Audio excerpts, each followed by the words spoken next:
اللهم صل على سيدنا ومولانا محمد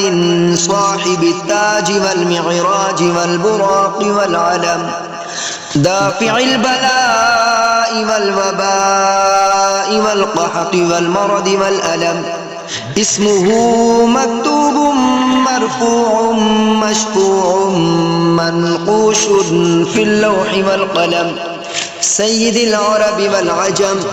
جسمه مقدس معتر مطهر منور في البيت والحرم شمس الضحى بدر الدجى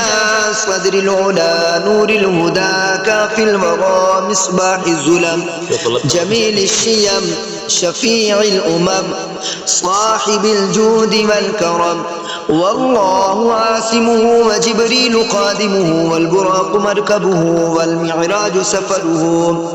والمعراج سفره وسدرة المنتهى مقامه وقاب قوسين مطلوبه والمطلوب مقصوده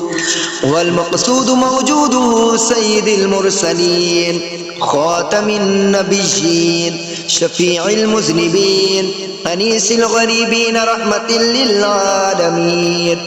راحة العاشقين مراد المشتاقين شمس العارفين سراج السالكين مصباح المقربين محب الفقراء والغرباء والمساكين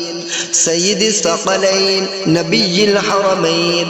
إمام القبلتين وسيلتنا في الدارين صاحب قاب قوسين محبوب رب المشرقين ورب المغربين جد الحسن والحسين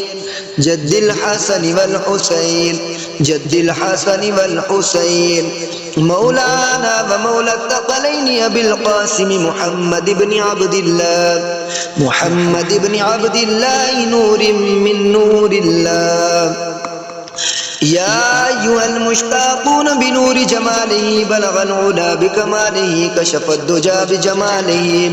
حسنت جميع خصاله صلوا عليه وآله وأصحابه وسلموا تسليما كثيرا كثيرا كثيرا